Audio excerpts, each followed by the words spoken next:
If you want to know how I cut my curly hair by myself and maybe give it a try, then keep watching.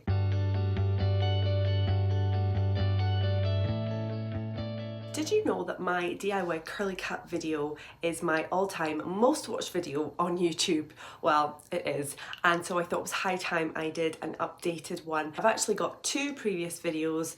The second one's already called Updated, so this is updated again as to how I cut my hair now, and I'm going to show you the full process of how I cut / trim my hair, dry, curl by curl. And all you're going to need is a pair of hairdressing scissors. These ones I bought from Amazon. I will link them in the description. They were under £10, so really affordable. But I would say one of the most important things is to actually use a pair of hairdressing shears. Don't use your kitchen scissors, don't use your nail scissors, don't use your paper scissors.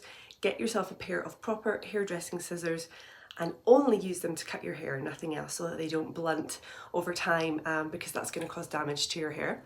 And the only other thing that you need is a clip. If you have lots and lots of hair, very thick hair, you might need more than one clip, but I only use one. And the only other thing you're going to need is time and patience. Don't be doing this in a rush. I've made the mistake of cutting my hair in a rush before, and it's a recipe for disaster.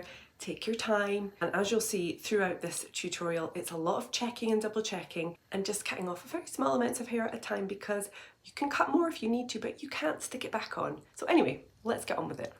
So here is my day 3 hair, I think, in all its glory. I tend to do this on day 3 hair that has been styled, so it has got styling products in it.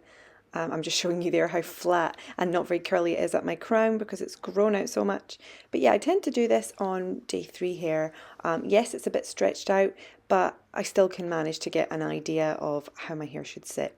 So there's a full 180 view of my hair, and you can see, like I said, I've got a lot of flatness around the crown where those top layers tend to grow much faster than the rest of my hair. So I'm making a section just above the top of my ears and just sectioning that out, and I'll use that clip then to tie up the top of the hair out the way. So you want to take fairly small sections. I don't have really thick hair. My hair is fine, although I've got a fair amount of it. But if you've got a lot of thick curly hair, then you'll probably have to take a lot more sections than I do. I tend to take it down in maybe 3 or 4 sections. So I split my hair down the middle and bring it all forward, and this gives me an idea of how it's sitting, what bits are longer, etc. But the very first thing I do is I separate my hair into the individual curls, and I'll just literally trim the end off each curl. And once I've cut a curl, I sort of throw it back over my shoulder to get it out the way I know I've cut that one.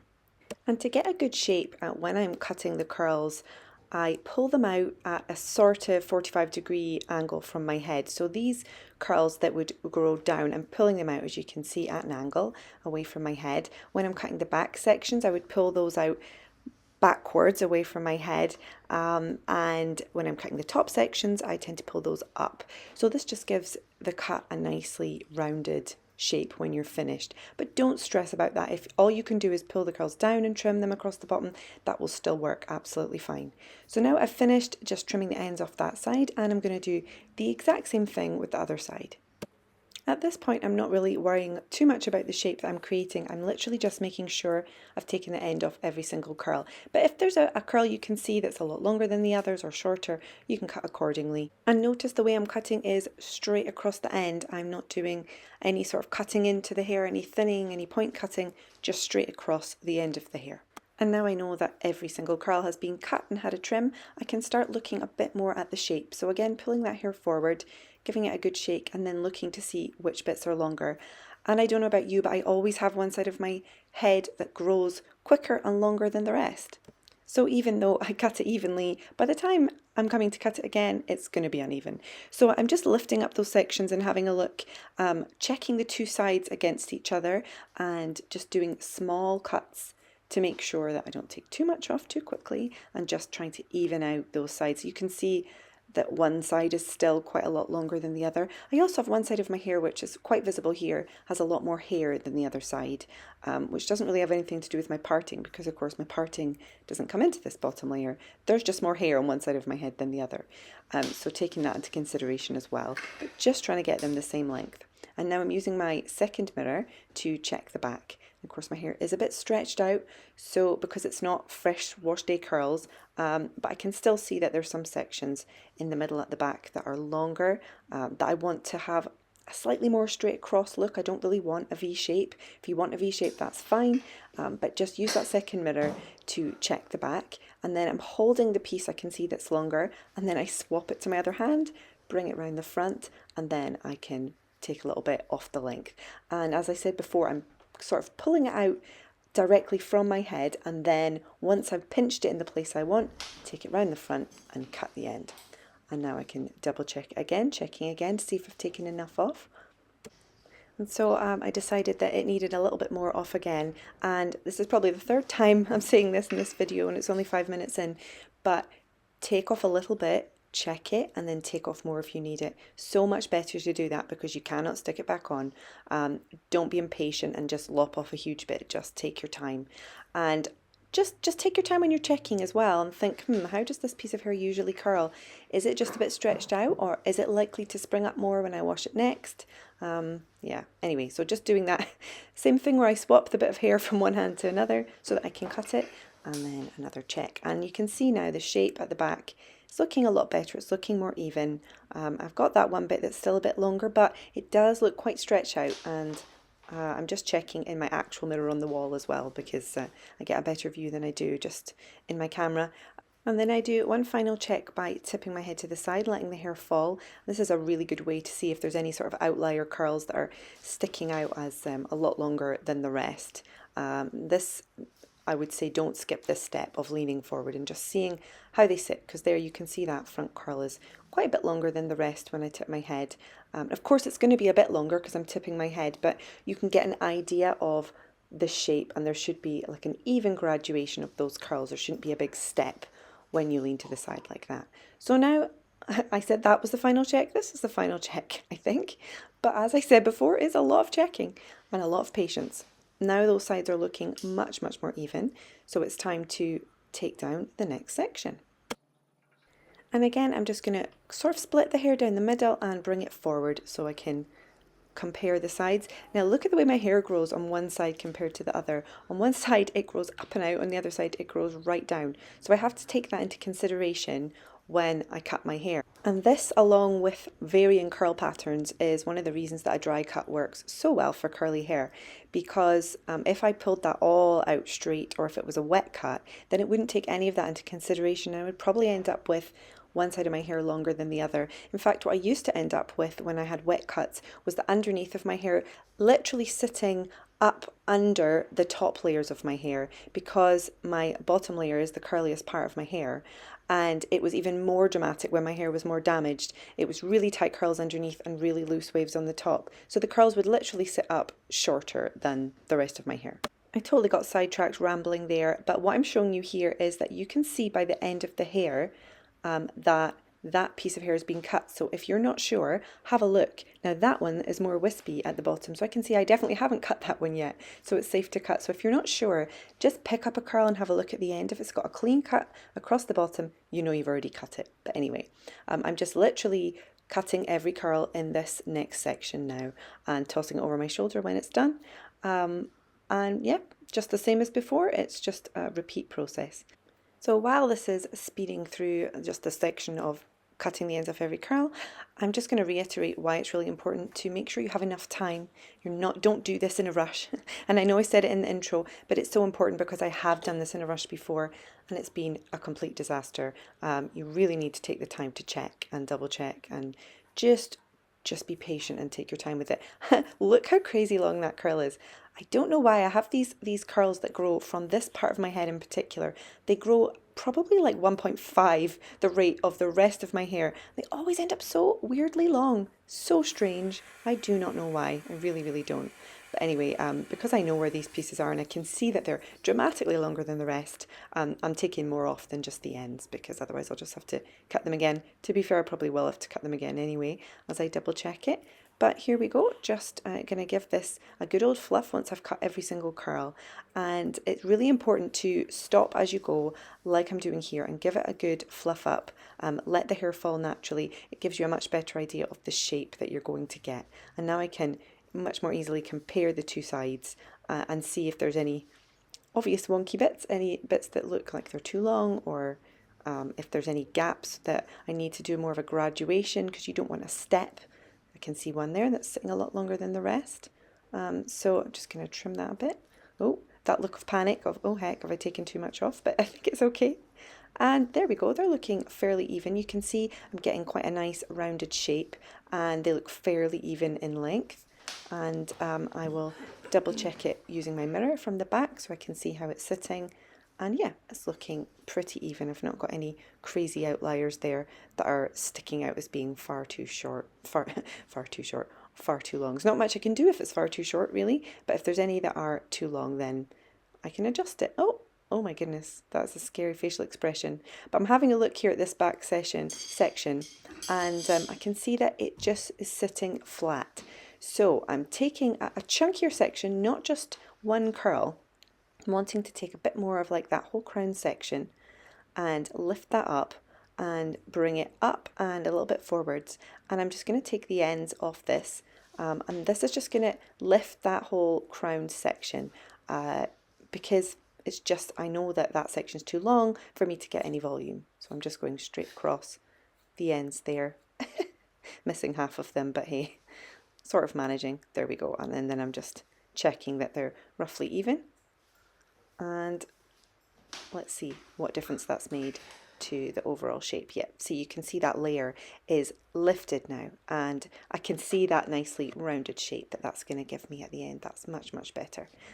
Now I can see there's a sort of a chunk of longer hair next to that shorter hair, so I'm just going to take a hold of that while I put my mirror down and then bring it around and give that a trim just to blend it in, because obviously you don't just want one chunk of shorter hair. We need to make sure it blends in and is graduated in amongst the rest of the hair. So that hopefully has done the job now. And checking again, checking the side view, checking the other side, and obviously we've checked the back in the mirror, and just keeping on moving the hair, sort of fluffing it out a bit so we can see how it's going to sit. So I'm happy with that. So it's time to section off, probably the last time I'm going to actually section it, and again split it down the middle and bring it forward. And I'm just going to do the exact same thing, but look straight away how much longer it is on my left, your right. You can see it's definitely going to need quite a lot taken off that side. But for now, I'm just picking up the curls, taking them out 45 degrees from my head roughly, and chopping the ends. Now that I've chopped all the ends off that section, what I tend to do as I get to the top layers, and this is something I learned from Curl Specialist on Instagram, who is a curl specialist, it's in the name, is I take the piece up and over, sort of the opposite way to how it would lie, pinch it in my fingers, and then you can move the hair after you've pinched it in place and cut it straight across. And what happens when you do that, when you take a piece up and over like that, is it helps it to fall nicely. The curl falls sort of in a nice waterfall, don't know how to describe it. It just flows better when that piece of hair is then let down. So I don't necessarily do it with, I don't do it with my whole haircut, but some sections in the top layers like here, sort of spread it between my fingers, bring it over to the other side and cut. And then when you take that hair back over, the shorter hair is at the top, the longer hair is underneath, and it just falls really well. I'm sorry I'm describing that in a terrible fashion. There is a saved live on my Instagram in my highlights where she taught me through it on a live. So if you did want to go and watch that, it's in my highlights somewhere on Instagram. But yeah, it's a great technique and I love it and use it all the time. This is the point that I really love. You really start to see the shape of the haircut come together at this point, and it's easy to see if there's any bits that are still too long or just not fitting into that overall rounded shape, which is what I'm going for. Of course, if you're not going for such a rounded shape, then you can just make the adjustments as you go. You don't have to take the next layer higher, but if you want layers like I do, then basically each section you take down, you make sure it's cut slightly shorter than the one below it. So if you've already got a layered cut, you're just maintaining it. But if you don't have a layered cut and you want one, then just make sure that each section you take down, you cut a little bit shorter than the one below it. will make some crazy facial expressions while you're cutting your hair like this. There's no way around it. Make sure you're checking it from every angle, as I am here. Sort of give your hair a good shake to the side, and that just makes any hairs that are too long sort of pop out, and it's easier to see them and then grab them and trim them. Talking of crazy facial expressions, what is going on there? Hair falling in my eye, I think. So just keeping on giving it a fluff up look at that shape. It is really coming together now. Now another check using your second mirror. I really should have added that in the intro that you do need a second mirror. I don't think you can do this without a second mirror. But just checking the back again, and I can see that there's a bit that's just a bit long. So I'm going to grab that and give it a cut. Look at the shape though, it's really happening. Oh, it gets exciting. Even though this is me after doing this cut, obviously talking, I'm still getting excited watching it because I absolutely love doing this. I find it really therapeutic. In fact, in the past, I've definitely gotten too scissor happy because it is a rush. It's an absolute rush cutting your own hair. And I promise you, once you've done it the first time, you will be surprised at how easy it was. In fact, go look at the comments in my last video. I'll link my last DIY haircut video in the comments. In the description, and you can go and check what everybody's saying about it, because the number of comments of people saying, oh my goodness, I did this and it worked and it was so easy. I promise you it's easier than you think it's going to be. Curly hair is forgiving, and if you just take your time, I know I keep banging on about it, but take your time and I promise you it will work. I feel like the same thing happens every time I cut my hair. I do follow my own advice and I take off little bits at a time, but I usually end up, as I go through the haircut, coming back to that bottom layer and evening it up more and more. It's almost like you get even hair blindness, and I think it's even, and then I look again and think, wait, no, I need to take more off. So now we're on to the top section, and although I wear my hair in a middle part, yes, I know, so millennial of me, but I am a millennial, and my hair just grows that way. I cannot get it to sit right in a middle part. It just doesn't suit me. Anyway, tell me if you think I'm wrong in the comments. I'm happy to listen.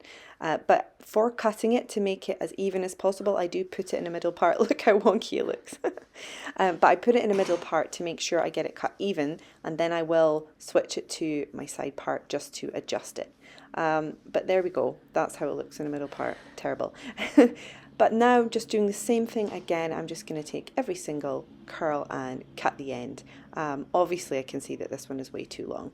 And I'm going to do that little trick that I did before of pulling the hair up and over to the opposite way that it's going to lie, just to make that curl lie nicely, as I said before. And just going to do that throughout the whole top section. So we'll speed through this.